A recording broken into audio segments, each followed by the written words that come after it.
සතියට ප්‍රවේශයක් සම්මා සම්බුදු සරණයි සදැහැති ඔබ සැමට. සෑම සෙනසුරාදා දිනකම රාත්‍රී 7:30ට බෞද්ධ රූපවාහිනියෙන් අප ඔබ හමුවට එන්නේ සතියට ප්‍රවේශයක් වැඩසටහනත් සමගින්. බොහෝ දෙනා අද වන විට බොහොමත්ම උනන්දුවෙන් නරඹන වැඩසටහනක් බවට මේ වැඩසටහන පත්ව තිබෙන බව අපට ලැබෙන ප්‍රතිචාර වලින් හැඟෙනවා. ඉතින් අද දවසේදීත් අප සූදානම් වන්නේ සතියට ප්‍රවේශයක් වැඩසටහන ඔබ වෙත ගෙන එන්නට. අද දවසේදී මේ වැඩසටහන වෙනුවෙන් Tamanගේ සදැහැති දායකත්වය එක්කාසු කරනවා පන්නිපිටියේ පදිංචි මංගලිකා ගමගේ මහත්මිය ඇතුළු පවුලේ පින්වත් පිරිස. විශේෂයෙන්ම එතුමියගේ වාගෙම එම මහත්මාගේ පරලෝසපත් දෙමාපියන් ඇතුළු සියලුම මියගිය ඥාති හිත මිත්‍රාදීන්ට පුණ්‍යානුමෝදනා සිද්ධ කරන්නට ඔවුන් බලාපොරොත්තු වෙනවා. ඉතින් ඒ බලාපොරොත්තු ඒ අයුරින්ම සඵල වේවායි ප්‍රාර්ථනා කරගෙන අප දැන් සූදානම් වන්නේ සතියට ප්‍රවේශයක් වැඩසටහන් මාලාවේ අදට නියමිත වැඩසටහන මෙලෙසින් ඔබ හමුවේ තබන්නට.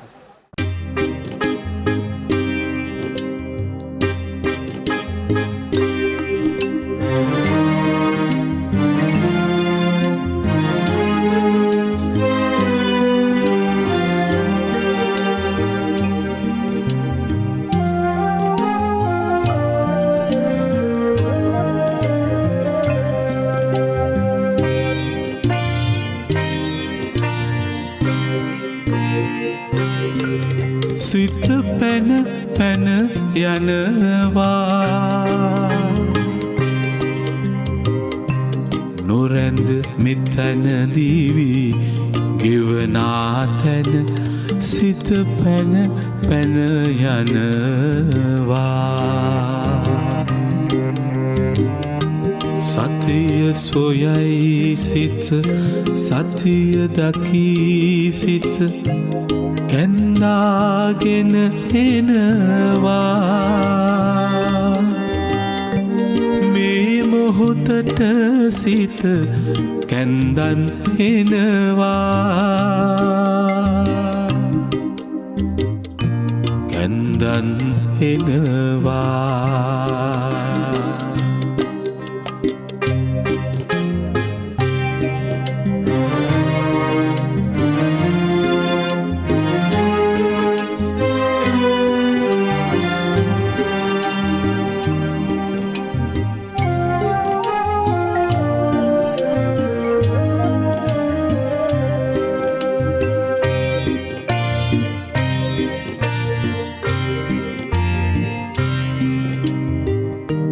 නොඑන අතීතයේ කිමිද කිමිද සිත එයමයි පාරන්නේ නොපෙනෙන හෙටගෙන මැවුම් මවන සිත සංකා පුරවන්නේ සිත පැන පැන යනවා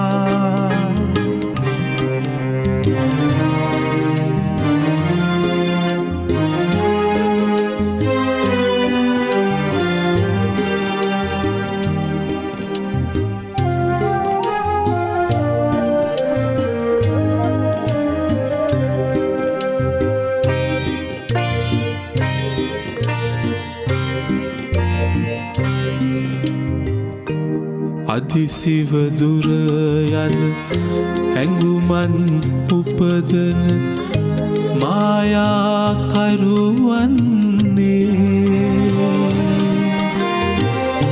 සත්‍යය නුඹයි විස්මිත මසිතට මුරදෙවියන් වන්නේ සිත පැන පැන යනවා සිත පැන පැන යනවා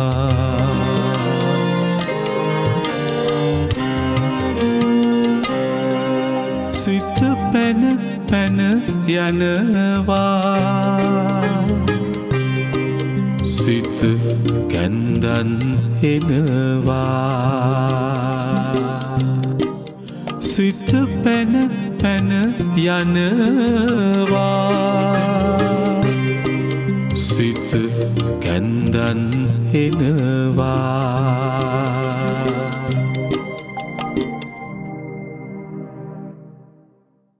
සතිපාසල පදනමෙහි ඉදිරිපත් කිරීමකි.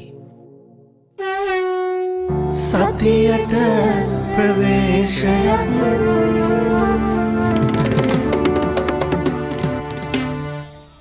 හැමදාම් වගේ අදත් අපි සූදානම් වෙන්නේ සතියට ප්‍රවේශයක් වැඩසටහන ආරම්භ කරන්නට. ඉතින් මොහොතක් ප්‍රායෝගිකව සතිමත් බව පුරුදු පුහුණු වෙමින් ආරම්භමු සතියට ප්‍රවේශයක්.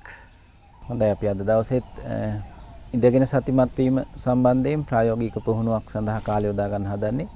ඔයගොල්ලෝ ඉන්න තැනම පහසුවෙන් වාඩි වෙලා හොඳට ඉරියව්ව සම්බර කරගෙන කොන්ද කෙලින් තියාගෙන ඒ වාඩි වෙන එක සිද්ධ කරන්න ඕනේ. පුළුවන් තරමක් ඉන්න ඉරියව්ව සමබර ඉරියව්වක් කරගන්න. ඇඟ දරදඬු කරගන්නේ නැතුව ඇඟේ සෑම මස් පිඩුවක්ම ලිහිච්ච ආකාරයකට තියාගෙන සමබර ඉරියව්වක තමන්ගේ කය සකස් කරගෙන අත් දෙකක් තමන්ට පහසු විදියකට තියාගන්න.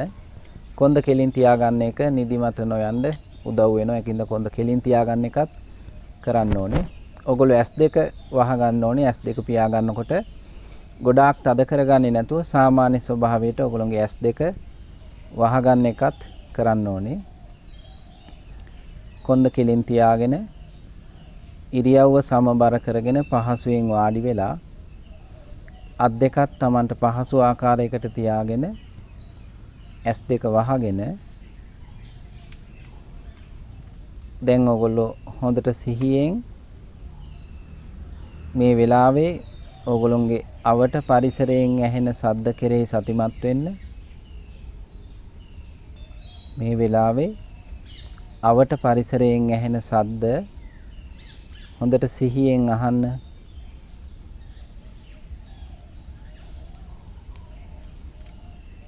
ඕගොල්ලෝ මේ වෙලාවේ සිහියෙන් ඉන්න නිසා ඕගොල්ලන්ට ඇහෙනවා ඇති අවට පරිසරයේ ගොඩක් ශබ්ද පවතින හැටි.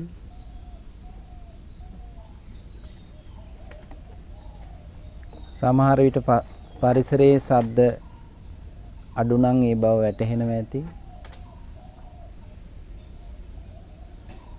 පරිසරයෙන් ඇහෙන සියලු ශබ්ද කෙරෙහි සතිමත් වෙන්න. ඈතින් ඇහෙන ශබ්ද, ළඟින් ඇහෙන ශබ්ද සිහියෙන් අහන්න.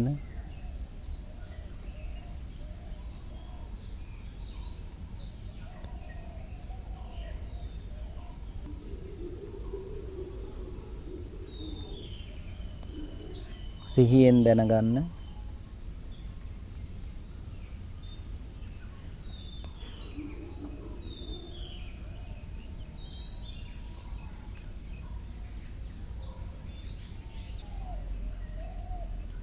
තමන් ඉඳගෙන ඉන්න කයට හිත ගත්තාම බලන්න මේ වෙලාවේ තමන්ගේ කයට දැනෙන දේවල්, කයේ සිද්ධ වෙන දේවල් කෙරෙහි සතිමත් වෙන්න. සමහර විට හුලං වදිනක තැනක ඉන්නවා නම් කයට හුලං වදිනකොට දැනෙන සිසිලස,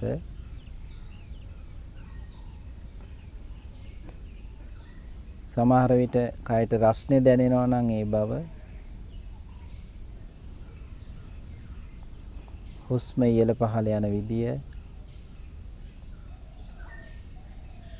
හුස්ම ඉහළ පහළ යනකොට උදරය පිම්බෙන හැකිලෙන ආකාරය සිහියෙන් බලන්න.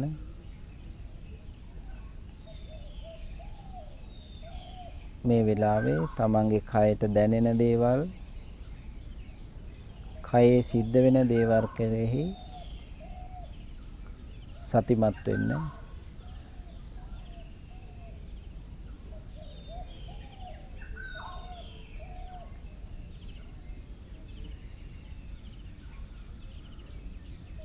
තමන්ට හුස්ම ඉහළ පහළ යන එක හොඳින් වැටහෙනවා නම් තමන්ගේ අවධානය හුස්ම මතම රඳව ගන්න පුළුවන්ද කියලා බලන්න.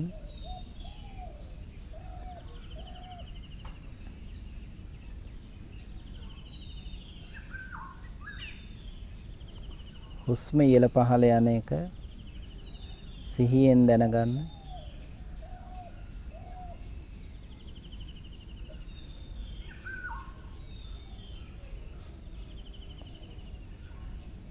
බාහිර ලෝකේ අමතක කරලා හුස්මත් එක්ක ටික වෙලාවක් යාළු වෙලා ඉන්න උත්සාහ කරන්න.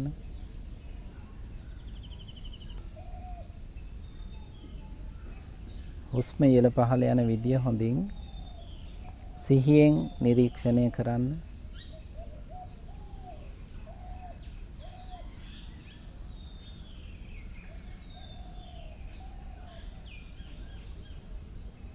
හුස්ම ඉහළට යන විට දැනෙන ආකාරය, හුස්ම පල්ලෙහාට වැටෙන විට ඒ ස්වභාවය හොඳට සිහියෙන් දැනගන්න උත්සාහ කරන්න.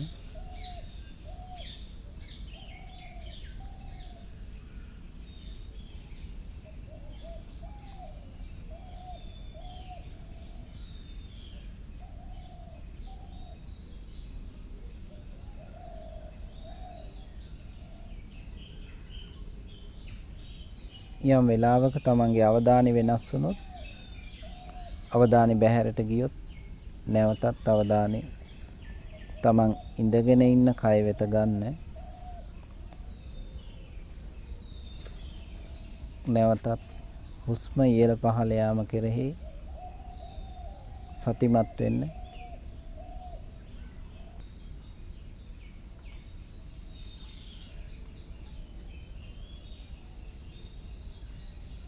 බාහිර සියල්ල අමතක කරලා හැකිතාක් හුස්මත් එක්ක යාළු වෙලා ඉන්න උත්සාහ කරන්න.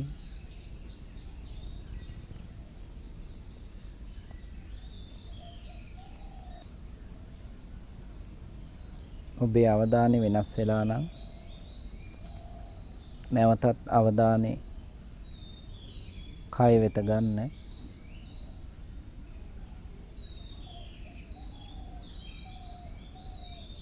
නැවතත් හුස්ම කෙරෙහි සතිමත් වෙන්න.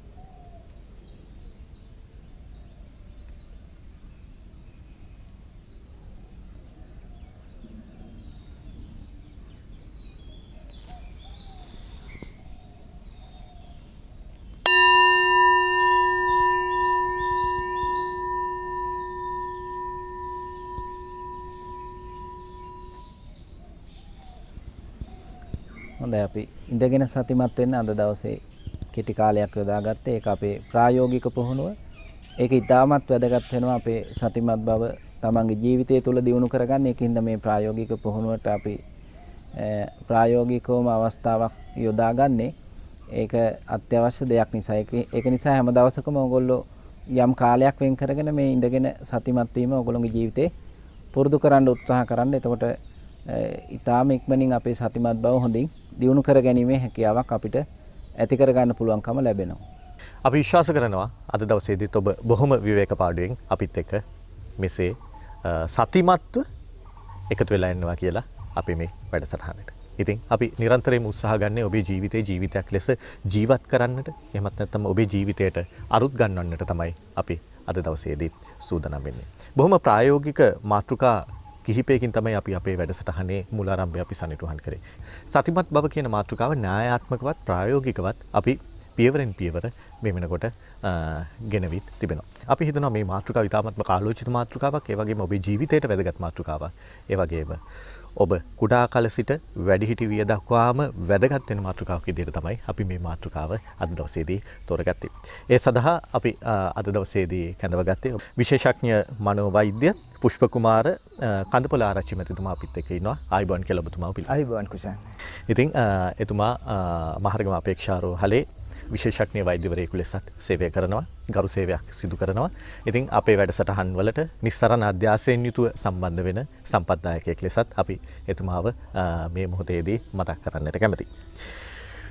වෛද්‍යතුමනි සතිමත් බව මේ සෞඛ්‍යයට ඉතාමත්ම ළඟින් යන මාතෘකාවක්. අපි මුලින්ම දැන කියා ගමු මේ සෞඛ්‍ය කියන්නේ මොකක්ද? සෞඛ්‍ය කියන එක කොහොමද අර්ථ ගන්නවන්නේ ඔබතුමා? ඔව් කුෂාන්, සෞඛ්‍ය කියන වචනය අපි ඕනතරම් අහලා තියෙන වචනයක්. අපි පුංචි කාලේ ඉඳලම පුංචි පන්තිවල ඉඳලම මේ සෞඛ්‍ය කියන වචනේ අපි ඉගෙන ගන්නවා. සෞඛ්‍ය කියලා විශේෂ පාඩමකුත් සමහර වෙලාවට අපිට තියෙනවා පාසලේදී.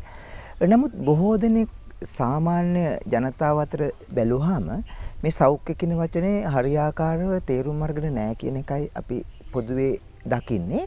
මොකද සෞඛ්‍ය කියන වචනය කියනකොට බොහෝ දෙනෙකුට හිතෙන්නේ මට පේන්න තරම් රෝගාබාධයක් මුකුත් නැහැ. එහෙම නැත්නම් මම අසනීප වලට බේත් බොන්නේ නැහැ. මෙවැනි වාතාවරණයක් තුල සිටීමත් එක්ක අපිට බොහෝ වෙලාවට නිරන්තරයෙන් හිතෙන්නේ මගේ සෞඛ්‍යම ඉතාමත්ම යහපත්. මොකද මම බේත් බොන්නේ නැහැ, මට ලෙඩක් නැහැ.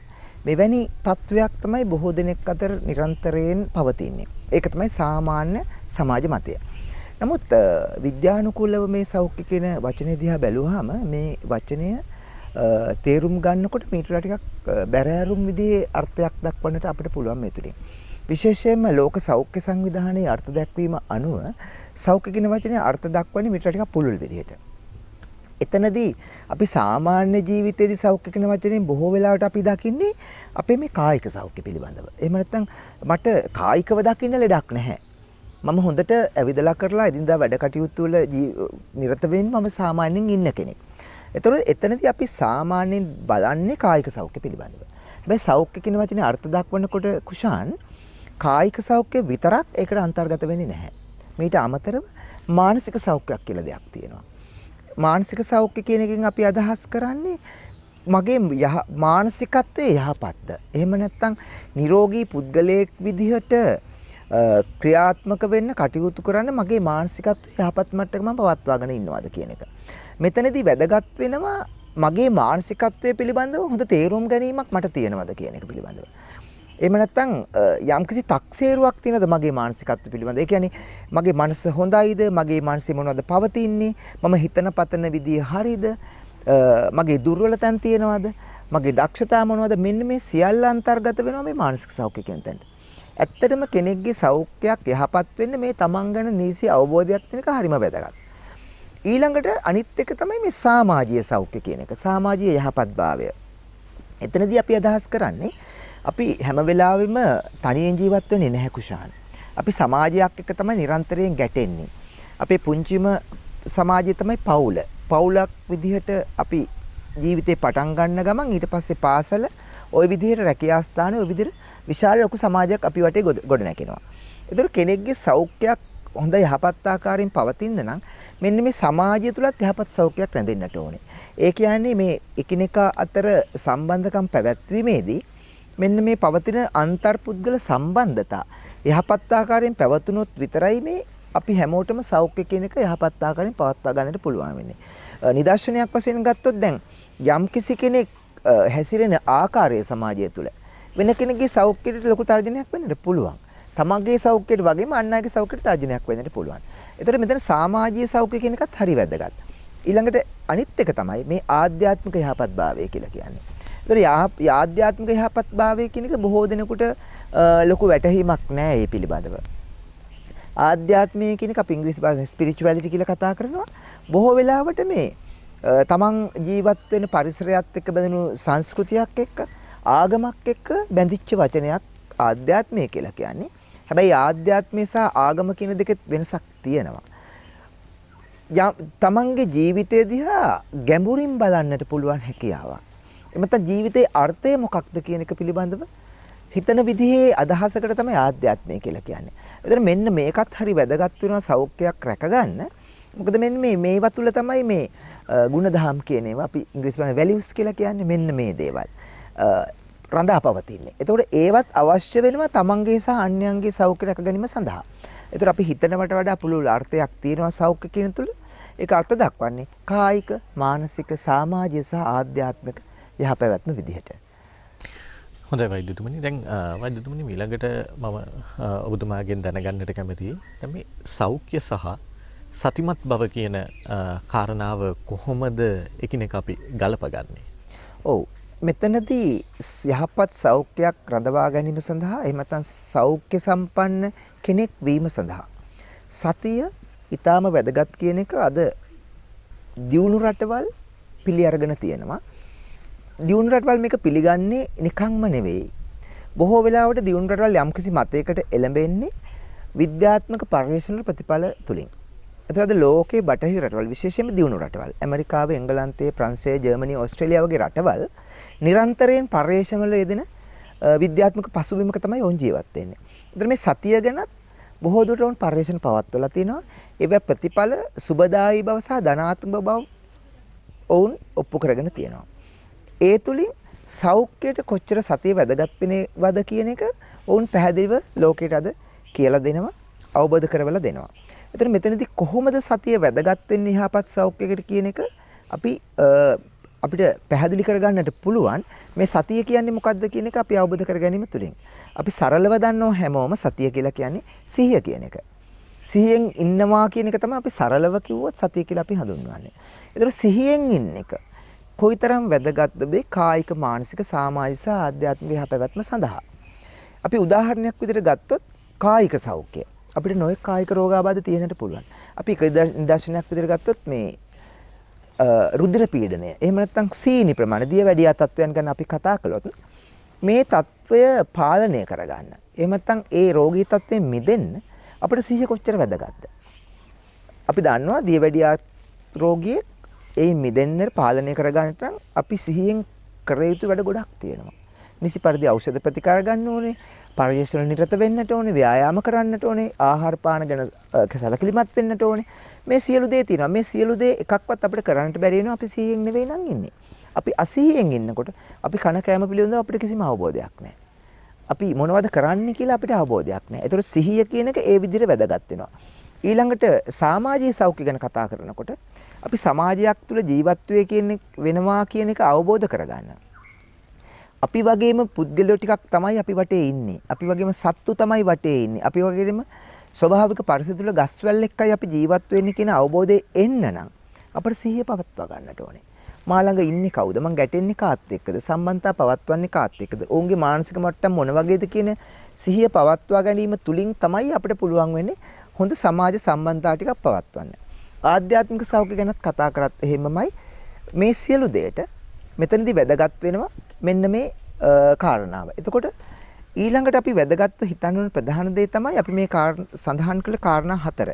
කායික, මානසික, සමාජික සහ ආධ්‍යාත්මික කියන කාරණා හතරේ අපි හොඳට හිතලා කල්පනා කරලා බැලුවොත් කුෂාන් මේ හතරෙන් වඩාත්ම වැදගත් වෙන්නේ මොකද්ද කියලා.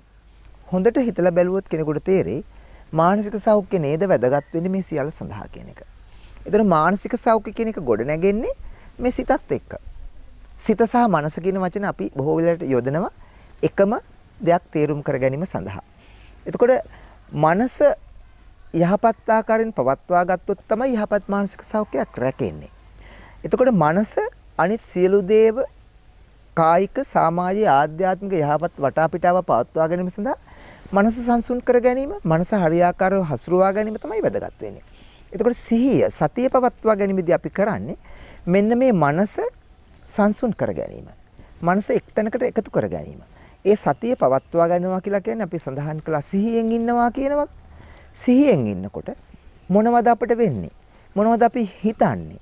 මොනවද අපි කරමින් ඉන්නේ? මේ සියලු දේ පිළිබඳ අවබෝධයක් අපිට ලැබෙනවා. ඒ තුලින් ඒ වර්තමාන මොහොතේ ජීවත් වීම තුළ අපිට ලොකු අවබෝධයක් ලැබෙනවා. මේ අනිත් සියලු කාරණා පිළිබඳව ඒ අවබෝධය තුලින් අපිට පුළුවන් වෙනවා ඒ කාරණා හතරම සමබරව පවත්වා ගන්න. ඒ තුලින් යහපත් සෞඛ්‍යයක් රැක ගන්න. නිරෝගීකම තමයි උතුම්ම ධනය, පරමලාභය කියලා කියන වෛද්‍යතුමනි. ඒ වගේම වෛද්‍යතුමා සඳහන් කරපු කරුණු කාරණාවල හරය ගත්තොත් එහෙම විශේෂයෙන්ම අපි මතක් කරන්නට කැමතියි. වර්තමානය තුල ජීවත් වීම. වර්තමානය තුල ජීවත් වීම අපි ජීවිතේ ජීවත් කරවීමක් හා සමානයි කියන කාරණේ. ඒ වගේම තමයි වෛද්‍යතුමනි දැන් ඔබතුමා සඳහන් කරපු කරුණු කාරණාවලදී තවත් එක් විශේෂ හරයක් තිබෙනවා. මේ සියලුම ලෙඩ රෝග වලට, මේ සියලුම දේවල් වලට හේතු වෙන්නේ අපේ මනස. අපේ මනස සංවර නැත්තම්, එහෙම නැත්නම් මනස එක්තැන් නැත්තම්, මනස තුලින් එළඹ සිහියකට එළඹෙන්න බැරි නම්, ඒ කියන්නේ අපි මේ සමාජය තුළ ජීවත් වෙනව නෙමෙයි සමාජයේ මනෝමය වශයෙන් අපි ජීවත් වෙනවා කියන එක තමයි ඔබතුමාගේ කතාවිනුත් ගැඹුරේ. ඉතින් මනස කොහොමද අපි සංවර කරගන්නේ?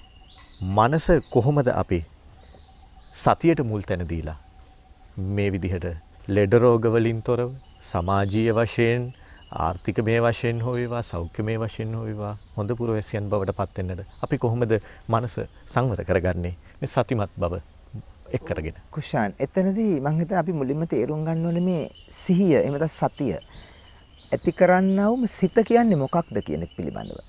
අපි සාමාන්‍ය සරල භාෂාවෙන් කතා කළොත් අපි හැමෝම දන්න දෙයක් තමයි අපි හැදිලා තියෙන්නේ මේ ඉතා ගැඹුරින් සාකච්ඡා කරන්න අවශ්‍ය නැහැ සරලව කතා කළොත්. අපි සාමාන්‍ය හැමෝම දන්න භාෂාවෙන් කතා කළොත් අපි හැදිලා තියෙන්නේ කය සහ සිත කියන දෙකෙන්.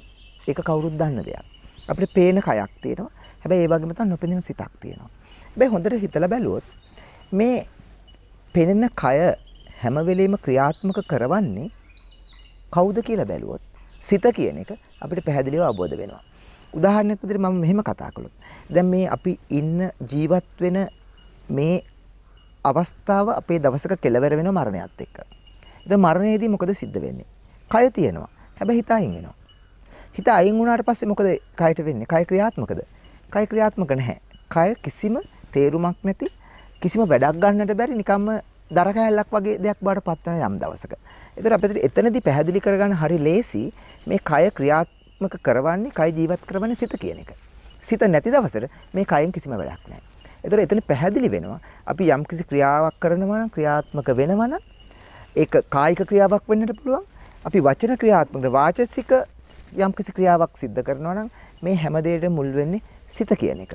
එතකොට මෙන්න මේ සිත අපට ඕන ආකාරයට හසුරවා ගන්න පුළුවන් වෙච්ච දවසක අපට පුළුවන් වෙනවා මෙන්න මේ කායික ක්‍රියාවන් වාචසික ක්‍රියාවන් නිසි ආකාරයෙන් යහපත් ප්‍රතිඵලගෙන දෙන අපි බලාපොරොත්තු වෙන ආකාරයට ඇති කරගන්න.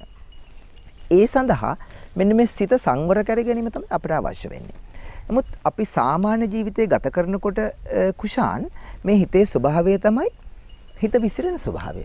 හිත එක්තැනක පවත්වා ගන්නට අපිට ලොකු නොහැකියාවක් තියෙනවා. ඕක ගාථාවකින් සඳහන් කරනවා අපි අහලා තියෙනවා නේ දූරංගමං ඒකචරං අසරීරං ගුහාසයන් මේ විදිහට සඳහන් කරනවා. එතකොට ඒ කියන්නේ සිත නිතරම දුර ගමන් කරන. ඒ කියන්නේ එක තැනක පවත්වා ගන්නට බැරි දෙයක්. මම හිතන්නේ මේක සතිමත් බව ගැන කතා කරනකොට අපේ ස්වාමීන් වහන්සේලා සඳහන් කරනවා මේ වඳුරු බනසක් මෙතන තියෙන්නේ කියන එක. ඒ කියන්නේ නිතරම විසිරෙන නිතරම චංචල වෙන සිතක් අපිට තියෙන්නේ කියන එක පිළිබඳව.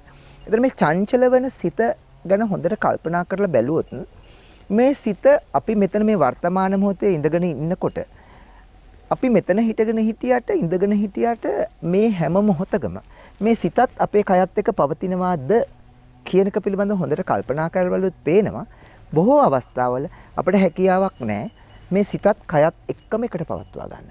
අපි වර්තමාන මොහොතේ කයෙන් මෙහෙම හිටියට හිතරම නිතරම විසිරෙන සුළු ස්වභාවයක් තියෙනවා.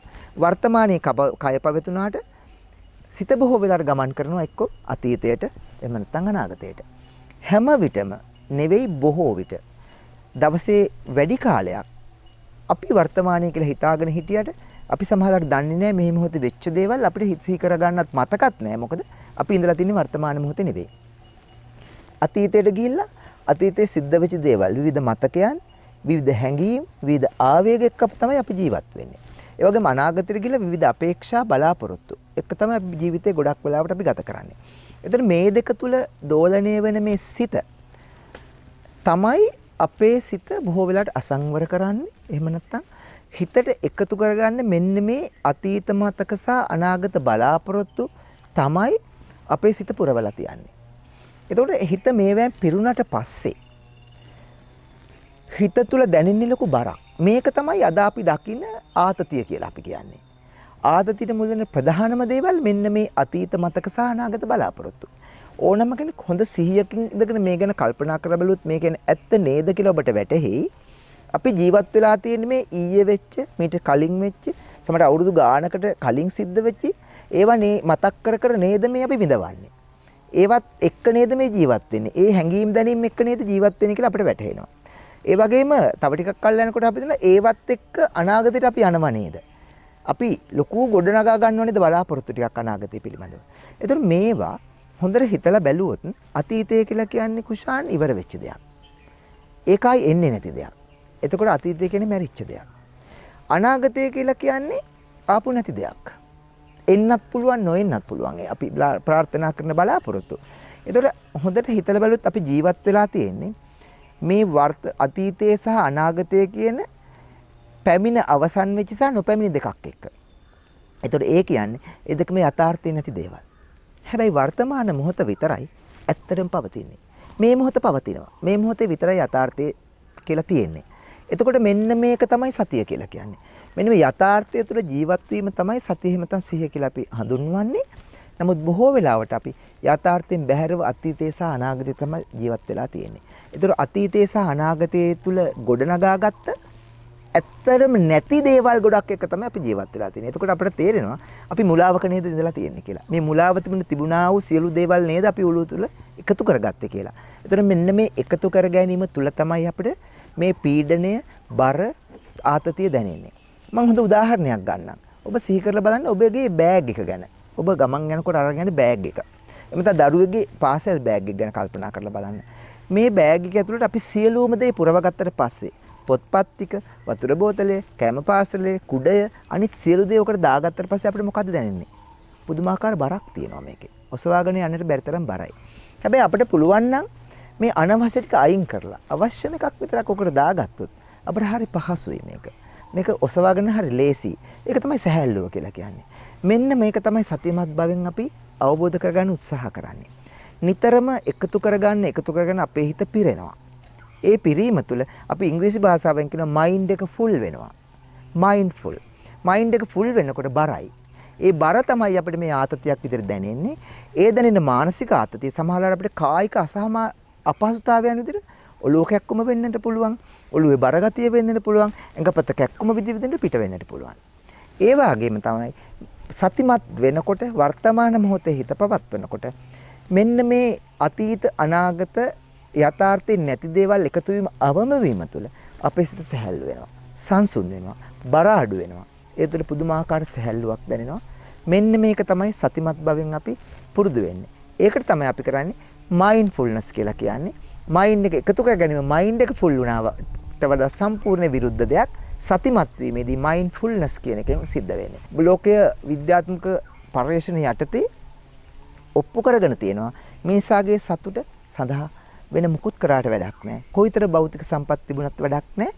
ඒ සියලු දේම අපි බලාපොරොත්තු ගොඩනගා ගන්න එකතු වෙන්නේ පීඩනයක් විතරයි.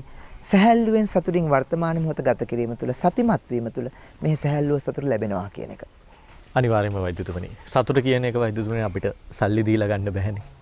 ඒ වගේම තමයි වෛද්‍යතුමනි ඔබතුමා සඳහන් කරන්නට යෙදුණු කරුණු කාරණා එක්ක බැලුවෙන් පස්සේ මේ සමාජය තුළ විශේෂයෙන්ම මේ ශ්‍රී ලංකාව තුළ වෛද්‍යතුමනි වෙහෙවින්ම මේ සංකීර්ණ ප්‍රශ්නයක් බවට පත් වෙලා තිබෙන දෙයක් තමයි මේ මානසික ආතතිය කියන එක. මානසික ආතතියට තියෙන හොඳම බෙහෙත වර්තමානය තුළ ජීවත් වීමයි. බොහොම සරල දෙයක් වෛද්‍ය. පැහැදිලිවම. වෛද්‍යතුමනි දැන් මේ ලෝකේ මේ සතිමත් බව කියන එක දැන් හොඳින් වටහාගෙන තිබෙනවා වෛද්‍යතුමනි.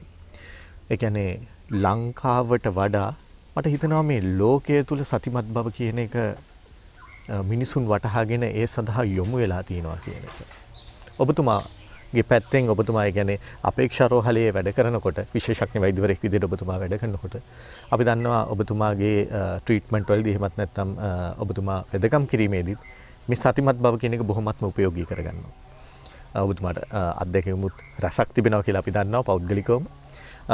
ඒ සම්බන්ධයෙන් අපි පොඩි දැනුවත් කිරීමක් කරමු. ඊට මත්තෙන් වෛද්‍යතුමනි මුළු ලෝකයේ පුරාම මේ සතිමත් බව කියන එක දැන් මේ වෙනකොට ව්‍යාප්ත වෙලා තිනවා. සතිමත් බව කියන එක අධ්‍යාපන තලයට අවිල්ලා තිනවා. විශේෂයෙන්ම පිට රටවල් වල මේ ළමුන්ගේ අධ්‍යාපන තලයට අවිල්ලා තිබෙනවා. ඒ වගේම සෞඛ්‍ය ශාස්ත්‍රයට අවිල්ලා තිනවා ලෝක පුරා. මේ පිළිබඳව අපි යමක් සඳහන් කළ යුතුයි. ඔව් මම හිතන්නේ මේක තමයි අපි විශේෂයෙන්ම සඳහන් කළ යුතු සහ සාකච්ඡා කළ යුතු කාරණාව. ඒකට විශේෂම හේතුව තමයි කුෂාන්. දැන් අපේ රටේ මිනිස්සු හිතන විදිහ දිහා බැලුවාම, කල්පනා කරන විදිහ දිහා බැලුවාම විශේෂයෙන් මේ විද්‍යාත්මක ලෝකය කියන දියුණුවත් එක්ක අද විශේෂයෙන් අපි කතා කරන මේ ගෝලීයකරණය කියලා එකක් තියෙනවා.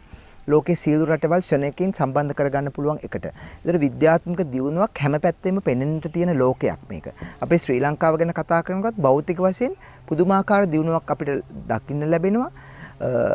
බිල්ඩින්ග්ස් වෙන්න පුළුවන්, යාන වාහන වෙන්නට පුළුවන්, එහෙම නැත්නම් නවීනතම උපකරණ, විශේෂයෙන්ම නව තාක්ෂණය. මේවා අපි පැහැදිලිව දකිමින් ඉන්නවා.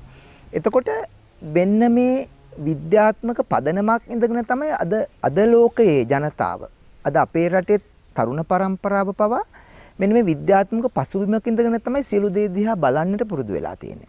එතකොට හුඟ දෙනෙක් විශ්වාස කරන දෙයක් තමයි විද්‍යාත්මක පසුබිමක ඉඳගෙන විද්‍යාත්මක සාධක මත, විද්‍යාත්මක පර්යේෂණ මත ඔප්පු වෙන දේවල් තමයි විශ්වාස කරනට බොහෝ දෙනෙක් අද පෙළඹිලා ඉන්නේ. එතකොට මේ සතිය ගැන කතා කරනකොට මේ සතිය ගැන මාතෘකාව අපේ රටට අලුත් දෙයක් නෙවෙයි. මම හිතන්නේ ගරුතර ස්වාමීන් වහන්සේලා මේට කලින් සඳහන් කරලා තියෙනවා. අපේ සංස්කෘතිය දැන් 2500කට වැඩි විතර ඉතිහාසයක් නේ අපේ සංස්කෘතිය තුළ සතිය කියන එක පාවිච්චි වෙලා තියෙනවා අතීතයේ ඕනතරම්. නමුත් ඒක ටික ටික ඈත් වීමත් එක්ක අද නූතන සමාජය තුළ සතිය කියන එක වැඩි වශයෙන් අපි දකින්නේ නැහැ. නමුත් අද මේක නැවතත් අලුත් දෙයක් විදිහට අපිට එන්නට පටන් අරන් තියෙනවා. මොකද විද්‍යාත්මක පරිශ්‍රමෙන් ලැබිච්ච ප්‍රතිඵලයන් සාර්ථක නිසා. විශේෂයෙන්ම අපි කලින් සඳහන් කළා වගේ දියුණු රටවල් වල මේ සතිය පිළිබඳව දශක ගාණක් තිස්සේ විවිධ පරීක්ෂණ කරලා තියෙනවා. ඒ පරීක්ෂණ ඉතාමත් සාර්ථකයි. එතකොට ඔවුන්ට දැනගන්න පුළුවන් වුණා සතිය පවත්වා ගැනීම තුළ, එහෙම නැත්නම් මනස සංවර කර ගැනීම තුළ, වර්තමාන මොහොතේ සතිය සිහිය පිහිටුවා ගැනීම තුළ මනස තුළ එකතු වෙන්නා වූ මේ පීඩාකාරී සිතුවිලි, මතක, බලාපොරොත්තු අවම කර ගැනීම තමයි ජීවිතයේ සතුට සහ සාමය සඳහා තියෙන එකම මාර්ගය කියන එක අද ලෝකෙ පිළි අරගත්තා. ඊළඟට අපි ලෙඩ රෝග සහ ආතතිය ගැන කතා කරනකොට අපි හොඳට හිතලා බැලුවොත් අපේ තුල ආතතිය ගොඩ නැගෙන්නේ, පීඩනය ගොඩ නැගෙන්නේ, අසතුට ගොඩ නැගෙන්නේ ඇයි කියලා බැලුවොත් මේ සියල්ලට මුල් වෙන්නේ සිත කියන එක පැහැදිලි, සිතුවිලි කියන එක පැහැදිලි. ඒතර සතිය පිහිටුවා ගැනීමේදී මෙන්න මේක මේ පෙරා ගැනීමක් තමයි සිද්ධ වෙන්නේ. මේ එකතු වෙන අනවශ්‍ය ඒවා පෙරලා අයින් කරන්නට පුළුවන් ක්‍රමයක් ඇති වෙනවා.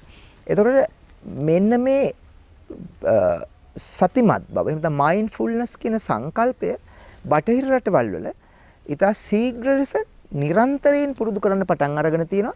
මේ සතුට ලබා ගැනීම වගේම එදිනෙදා ජීවිතයේ ඇතිවන පීඩනයවම කර ගැනීමටත් මානසික රෝග සහ මානසික ප්‍රශ්න වලට පිළිතුරක් වශයෙන් උත් කායික රෝග වළක්වා ගැනීම සහ හැදිච්ච රෝග අවම කර ගැනීම සඳහා ප්‍රතිකාරයක් විදිහට අද ලෝකේ පටන් අරන් තියෙනවා පාවිච්චි කරන්න. විශේෂයෙන්ම අපි දකිනවා සමහර රටවල්, දියුණු රටවල් වල කාර්යක්ෂමතාවය වැඩි කරගන්න, සතිමත් බව උපයෝගී කරගන්නවා.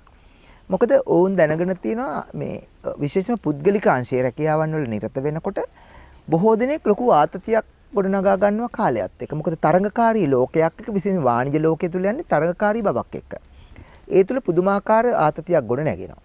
එතකොට ඔවුන් අද පටන් අරගෙන තියෙනවා ඒ රැකියාවන් වල නිරත අයට සතියක දෙකක නිවාඩුවක් දීලා වැඩසටහනකට යවන්න, සතිමත් බව පුරුදු කරගෙන ඉන්න. එතන අපි වර්ක්ෂොප්ස් කියලා කියන්නේ. මෙන්න මේ වැඩසටහන් වලට යොමු කරනවා මේ කාර්ය මණ්ඩල. එතන ඒකෙන් ඔවුන් දැනගෙන තියෙනවා එම සතියක් දෙකක් මයින්ඩ්ෆුල්නස් සතිමත් බව පුරුදු කරලා එන අය ඊට පස්සේ බොහෝම සංසුන් මනසකින් ඊටම කාර්යක්ෂම ලෙස වැඩ කරනවා කියන එක. එතන මෙවැනි ප්‍රායෝගික වෙනස් වීම ස්පන අපිට ඉදිරිපත් කරන්නට පෙන්වන්නට පුළුවන්කමක් අද ලෝකයට පැමිණලා තියෙනවා. ඒ නිසා මේක ඊටම සාර්ථක ක්‍රමයක්.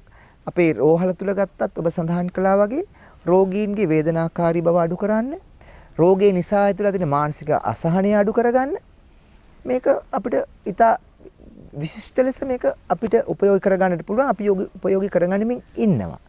විශේෂයෙන්ම පිළිකා රෝග ගැන, රෝහල ගැන කතා කරනකොට, අපේක්ෂා රෝහල ගැන කතා කරනකොට ඉතාමත් අසහනයක ඉන්න රෝගීන් ටිකක් තමයි අපිට මුණ ගැහෙන්නේ. ඒ විතරක් නෙවෙයි, ඔවුන්ගේ පවුල් වල අයත් පුදුමාකාර අසහනයකින්, පීඩනයකින් ඉන්නේ. ඒතර ඔවුන්ගේ මානසික අසහනය අවම කරන්න, සතුට සහනය ළඟා කර දෙන්න, වේදනාවක් එක්කම අඩු කරන්න, සුව නිින්දක් ලබා දෙන්න මේක අපි ප්‍රතිකාර ක්‍රමයක් විදිහට පාවිච්චි කරනවා. විශේෂයෙන් පිට රටවල බොහෝ සායනවල මේක ප්‍රතිකාරයක් විදිහට පාවිච්චි කරනවා. හොඳයි. වෛද්‍යතුමා සඳහන් කරන්නට යෙදුනා ඉතාමත්ම වැදගත් වෙන කරුණු කාරණා කීපයක්.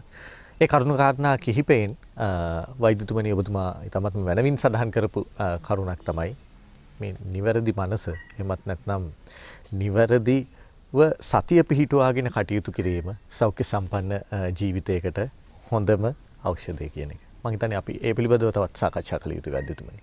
ඔව්. දැන් එතකොට අපි කලින් සඳහන් කළා වගේ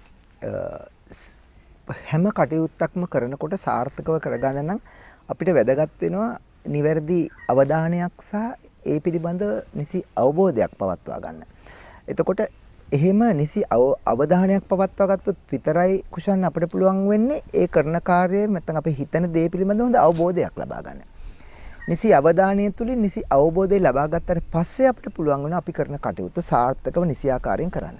එතකොට මේ සෞඛ්‍ය කියන එක රැකගැන්මේදීත් අපිට මෙන්න මේ මූලධර්මයේ තමයි උපයෝගී කරගන්නට වෙන්නේ. එතකොට අපි කලින් සඳහන් කළා වගේ සෞඛ්‍ය කියලා කියන්නේ කායික මානසික සමාජික සහ ආධ්‍යාත්මික කියන සියලු අංශවල පවතින යහපත්භාවය. එතකොට මේ සියලු අංශවලින් 25%ක තියෙන්න ඕනේ සමබරතාවයක්. දැන් අද ලෝකේ අපි බැලුවාම බොහෝ දෙනෙකුට ලොකු අවධානයක් තියෙනවා අවබෝධයක් තියෙනවා කායික සෞඛ්‍ය ගැන. හැම දෙනෙක්ම හරි උනන්දුයි කායික රෝග වළක්වා ගන්න, කායික රෝග වලට නිසියාකාරයෙන් ප්‍රතිකාර ලබා ගන්න. මොකද හැමෝම බයයි ඉක්මනට මරණයටපත් වෙනවට. හැමෝම ආසයි බොහෝ කාලයක් ජීවත් වෙන්න. හැබැයි බොහෝ කෙනෙකුට අවබෝධ වෙලා නැහැ මේ සියල්ලට මනස කොච්චර වැදගත් වෙනවද කියන එක. ඒ වගේම අයහපත් මනසක් තුලින් ස්ට්‍රෙස් එක ආතතිය ගොඩනැගීම තුලින් අපි කලින් සඳහන් කළා වගේ අද ලෝකයේ ඉන්න 5 දෙනෙක් ගත්තොත් 4 දෙනෙකුට ආතතිය කියන එක අද ලෝකයේ පිළිගන්නවා.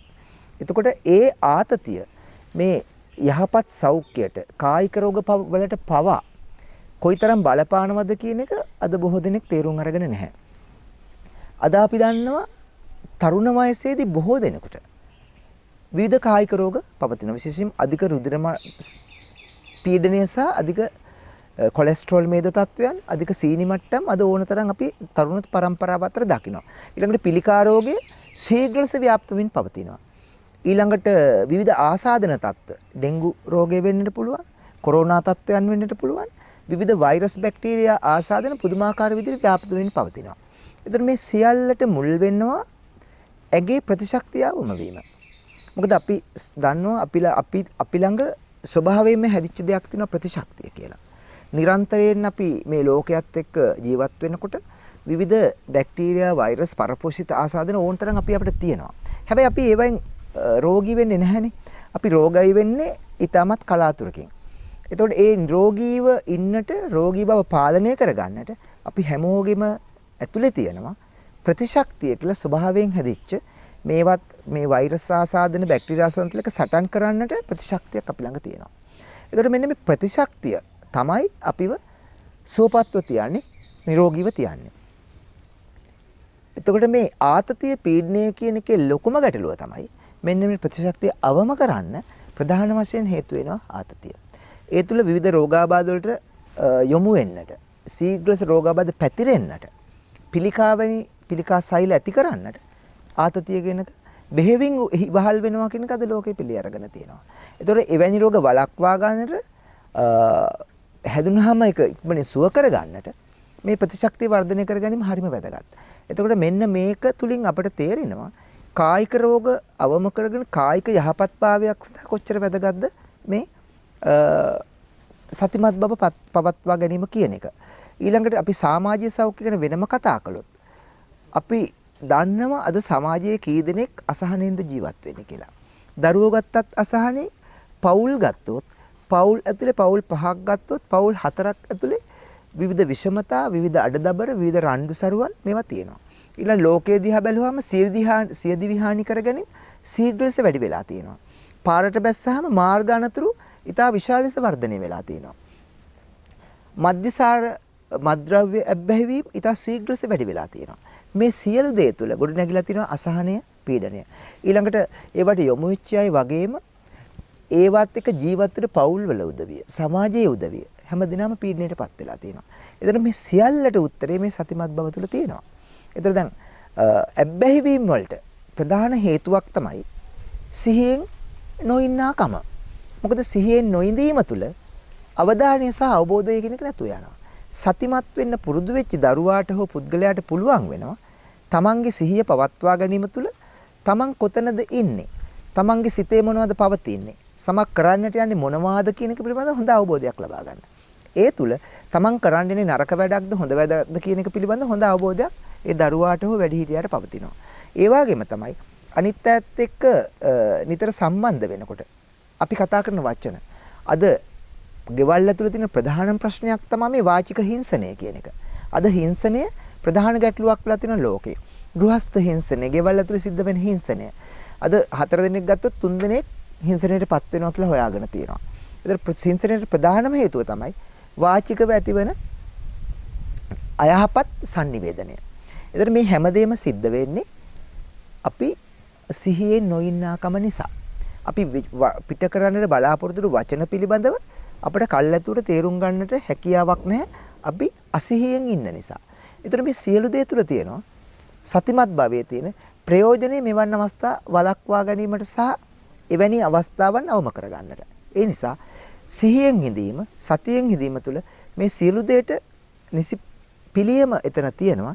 ඒ තුලින් Tamanට විතරක් නෙවෙයි. Taman සමග ජීවත් වෙන අවට සමාජයෙන් සියලු දෙනාටම ඊට යහපත් සෞඛ්‍ය රැක ගන්නට මානසික වගේම කායික සමාජීය ආදී සියලු පැතිවලින් හොඳ සෞඛ්‍ය රැක ගන්නට මම හිතන්නේ මේ සතිමත් බව ඉතාමත්ම හොඳින් උපයෝගී කර ගන්නට අපිට පුළුවන්.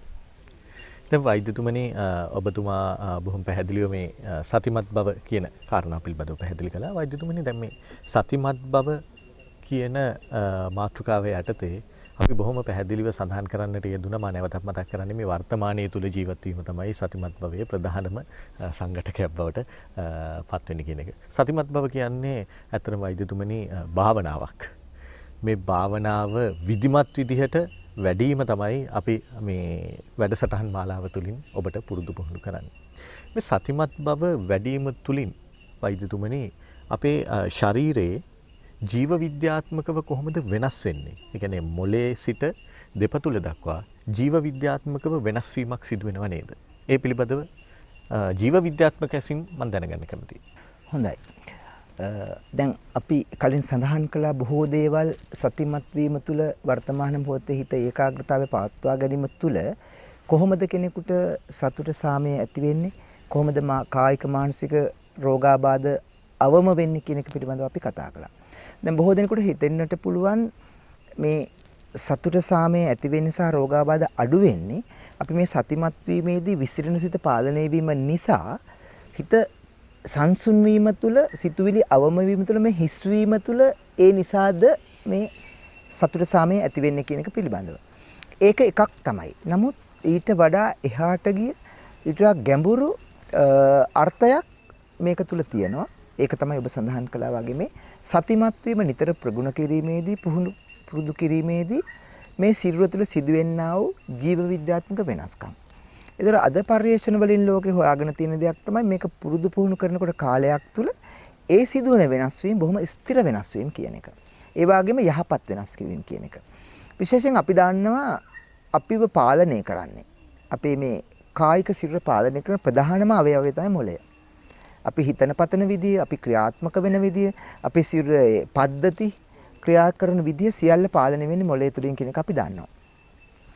එතකොට සතිමත් වීමේදී ඒකේ බලපෑම ප්‍රධාන වශයෙන්ම එල්ල වෙන්නේ මෙන්න මේ මොළය හා ස්නායු පද්ධතියට. එතන මොළය හා ස්නායු පද්ධතියේ ස්නායු වල ලොකු වෙනසක් සිද්ධ වෙනවා. ස්නායු ක්ෂය වීම අවම වෙලා ක්ෂය වෙන ස්නායු වයසටපත් වෙන ස්නායු නැවත රිපෙයා කරන්න. එහෙම නැත්නම් නැවත ප්‍රතිස්ථාපනය කිරීමේ හැකියාවක් සතිමත් බව තුළ තියෙනවා කියලා අද හොයාගෙන තියෙනවා. ඒ වගේම ස්නායු අතු බෙදීම තුළින් ස්නායු වල අන්තර්ජාල නිර්මාණය වීමේ වැඩිවීමක් වෙනවා කියලා පෙන්නලා තියෙනවා. ඒ වගේම ස්නායු පද්ධතිය ඇතුළේ තියෙන රසායනික ද්‍රව්‍ය වල ලොකු වෙනස්කම් සිද්ධ වෙනවා කියලා හොයාගෙන තියෙනවා. ඒ විතරක් නෙවෙයි ඒ වෙනස්කම් සිද්ධ වෙන විවිධ පැති මොළයේ විවිධ කොටස් පෙන්වා දීලා තිනවා. උදාහරණයක් විදිහට අපි දන්නවා අපි උපන්දා ඉඳලා අපේ මනුෂ්‍යයට විතරක් නෙවෙයි ඕනෑම සත්වයකට තියෙන ප්‍රාථමික ජීවීන්ට පවා තියෙන ප්‍රධානම මූලික අවශ්‍යතාවයක් එමෙත ලක්ෂණයක් තමයි ආවේගශීලී වීම කියන එක. ඉතා කුඩාම සතෙක් පවා ආවේගශීලී වෙනවා. අපි දැකලා තියෙනවා පුංචි සත්තු කෑමක් දැක්කහම කොහොමද පොරකන්නේ කියලා. කොහොමද තරග කරන්නේ කියලා. බය වෙලා කෑ ගහගෙන දුවන්නේ. එතකොට මිනිස්යාට වගේම පුංචි සතුන්ටත් මේවා තියෙනවා. එතකොට මෙන්න මේ ආවේගශීලී බව ඇති කරන පුංචි කොටසක් තියෙනවා ඇමිග්ඩලා කියලා. එන්න ඒ පුංචි කොටසේ ලොකු වෙනස්කම් සිද්ධ වෙනවා කාලයක් සතිමත් වෙනකොට කියලා හොයාගෙන තියෙනවා. ඒකෙදි මොකද වෙන්නේ? ඒ කුඩා කොටස තවදුරටත් ඡය වෙලා ශීන වෙලා ඉතා කුඩා වෙලා යනවා කියලා හොයාගෙන තියෙනවා. ඒ තුලින් ඒකේ ක්‍රියාකාරීත්වය අවම වීම තුල ආවේගශීලී බව තරහ යාම කියන එක අවම වෙනවා කියලා හොයාගෙන තිනවා. ඒ තුලින් තමයි අපි කියන්නේ සතිමත් වීම තරහ යන එකට ආවේගශීලී බවට ප්‍රචණ්ඩත්වයට හොඳම හොඳ පිළිතුරක් වෙලා තියෙනවා. ඒ නිසා මම හිතන්නේ අද මේ ලෝකයේ තුල ප්‍රධානම ගැටලුවක් මේක. ප්‍රචණ්ඩත්වයේ පාලනය කරගෙන තියෙන හැකි තරහ. අපි බලන්න බැලූ තැන මේක තියෙනවා. පාරට බැස්සම අපිට දකින්නට පුළුවන්. ඒතර සතිමත් බව යම් කිසි කෙනෙක් ප්‍රගුණ කරනවා නම් මෙන්න මේ සමාජයට ලැබෙන ප්‍රතිලාභය ඉතාමත් විශාලයි. මේ ප්‍රචණ්ඩත්වයේ තරහ අවම කිරීම තුළ පුදුමාකාර හොඳ සමාජ සම්බන්ධතා ටිකක් ගොඩනගා ගන්න යහපත් පවුලක් නිර්මාණය කරන්න අපිට හැකියාව ලැබෙනවා. ඒතකොට එවැනි ලක්ෂණ ස්නායු පද්ධතිය තුළ වගේම ඊළඟට රසායනික ද්‍රව්‍ය වල වෙනස් වීම සහ හෝමෝන පද්ධතිය වෙනස් වීම. අපේ සිරුර තුළ නිතර උඩන හෝමෝන වර්ග තියෙනවා. විශේෂයෙන්ම අයහපත් හෝමෝන තියෙන ඇඩ්‍රිනලින් සහ කෝටිසෝල් කියලා. මෙන්න මේ අයහපත් හෝමෝන වල ස්‍රාවය වීමේ අඩුවක් වගේම යහපත් හෝමෝන ස්‍රාවය වීම වැඩිවීමක් සතිමත් වීම තුළ සිද්ධ වෙනවා කියලා අද හොයාගෙන තියෙනවා. මේවා නවීන පර්යේෂණ වලින් ඔප්පු කරලා තියෙන විද්‍යාත්මක සාධක මත තීරණය කරපු දේවල්. එතකොට ඒ නිසා තමයි අද බටහිර ලෝකයේ සතිමත් වීම ඉතා විශාල වැදගත්කමක් තියෙන මනෝචිකිත්සක ප්‍රතිකාරයක් ලෙස අනුමත කරලා තියෙන්නේ. එතකොට මෙන්න මේ වෙනස් වීම තුළ මොළයේ වෙන එක් තැන්වල වෙනස් වීම මම හිතන්නේ අපිට තවත් දවසක මේ පිළිබඳව වැඩි විස්තර කතා කරන්න පුළුවන්. සතිමත් වීම නිසා ඇතිවන ජීව විද්‍යාත්මක වෙනස්කම් මොනවද කියන එක පිළිබඳව. එතකොට මා කෙටියෙන් සඳහන් කළේ මේ සම්බන්ධව ඒ වෙනස් වීම තුළ සම්පූර්ණ වෙනස් පුද්ගලයෙක් සදන්නට පවා පුළුවන් මේ සතිමත් බව දීර්ඝකාලීන පුරුදු පුහුණු කිරීම තුළින් ඕනෑම ප්‍රචණ්ඩ පුද්ගලයෙක් යහපත් බොහොම සංසුන් පුද්ගලයෙක් කරන්න පුළුවන් වෙනස් වීම රැසක් මේ ජීව විද්‍යාත්මක වෙනස් වීම තුළ සිද්ධ කරනවා. මම හිතන්නේ අපිට හොඳ කතාවක් මෙතනදී මතක් කරගන්නට පුළුවන්. මම හිතන්නේ කවුරුත් අහලා තියෙන කතාවක් තියෙනවා මේ අඟුලිමාල කතා වස්තුව කියලා. එතනදී අපි දන්නවා බොහොම ප්‍රචණ්ඩ පුද්ගලයෙක් හිටිය අඟුලිමාල කියලා. හැබැයි අඟුලිමාල අවසානයේ ඊටමත් සංසුන් පුද්ගලයෙක් බවට පත් වුණා. එතනදී ඔහු ප්‍රගුණ කළේ වෙන මොකද නෙවෙයි සතිමත් බව. සතිමත් බව ප්‍රගුණ කිරීම තුළින් අපි හිතනවා ඒ අඟුලිමාල ස්වාමීන් වහන්සේගේ මොළේ ලොකු වෙනස්කම් රසක් සිද්ධ වෙන්නට ඇති. ඒ වෙනස් වීම ස්ථිර වෙනස් වීම තුළ ඔහු යහපත් පුද්ගලයෙක් බවට පත් වුණා. මේක හොඳම උදාහරණයක්. ඒතර මේ වගේ උදාහරණ ඕනෑ තරම් ලෝකේ අපිට අද දකින්නට පුළුවන්. අපේ අත්දැකීම් තුළ අපේ රෝගීන් තුළත් අපි මේවා දකිනවා. ඒ නිසා මම හිතනවා මේ අපි කරගෙන යන වැඩසටහන ඉතාමත් හොඳ සාර්ථක ප්‍රතිඵල දෙන වැඩසටහනක් වේවි. මොකද අද ලෝකයේ වෙනකොට ශ්‍රී ලංකාව විතරක් නෙවෙයි බොහෝ දියුණු රටවල් පිළිගන්නවා මේ සතිමත් වීම තුළින් තමයි අපිට සැනසෙල්ල සතුට ජීවිතේ ළඟා කරගන්න පුළුවන් කියන එක. අනිවාර්යයෙන්ම වෛද්‍යතුමනි, දයාබර ප්‍රේක්ෂක හිතවතුනි, අපි විශ්වාස කරනවා අද දවසේදී වැඩසටහන බොහොම කාලෝචිත ඒ වගේම බොහොම ප්‍රායෝගික වැඩසටහනක් බවට පත් වුණා කියලා. අපි වෙහිම ස්තුතිවන්ත වෙනවා විශේෂඥ මනෝවෛද්‍ය පුෂ්ප කුමාර කන්දපොළ ආරච්චි මැතිතුමනි, ඔබතුමාට බොහොමත්ම ස්තුතියි. අපි ලබන සතියේදීත් සතිමත් බව පිළිබඳව ඔබව දැනුම්පත් කරන්නට සූදානම්. බොහොම ප්‍රායෝගික කරුණුත් ඒ වගේම න්‍යායාත්මක කරුණුත් සමගින් තමයි අපි ඔබව දැනුවත් කරන්නට සූදානමින් ඉන්නේ. හැමදාම වගේ ඔබෙන් ඉල්ලන්නේ ලබන සතියේදීත් එකතු වෙනකොට අපිත් එක්ක ඒකාත්මික වෙලා ඉන්න ඔබගේ ගෙදර දොර වැඩ කටයුතු සියල්ල නිම කරමින් ප්‍රීතිමත් වූ දිවියක් ගත කරන්නට අපි වැඩසටහන සමගින් ඒකාත්මික වෙන්න. එහෙනම් අපි ලබන සතියේදී මුණ ගැහිමු. සතිමත් වූ සතියක් ප්‍රාර්ථනා කරමින් අද දවසේදී අපි සමගන්නවා. පමානොවී හැම කටයුතු කරගන්න කරන කියන දෙයසියෙන් ඔපලන්න සතියෙහි අරුත දිවියෙන් සාදාගන්න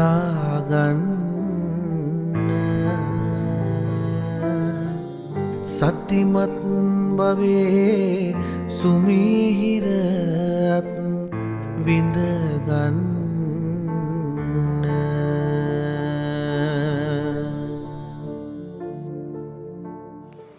සදහවතුනි සතිපාසල පදනමේ නිර්මාතෘවර පූජනීය උඩඊරියගම ධම්මජීව ගෞරවනීය ස්වාමීන් වහන්සේගේ අනුශාසනා පෙරදරිවයි අදත් සතියට ප්‍රවේශයක් වැඩසටහන අප ඔබ වෙනුවෙන් ගෙන ආවේ. ඒ වගේම අද දවසේදී මේ වැඩසටහන සඳහා Tamanගේ සදැහැති දායකත්වයේ එක්වාසු කළා පන්නිපිටියේ පදිංචි පින්වත් මංගලිකා ගමගේ මහත්මිය ප්‍රධාන පවුලේ පින්නත පිරිස.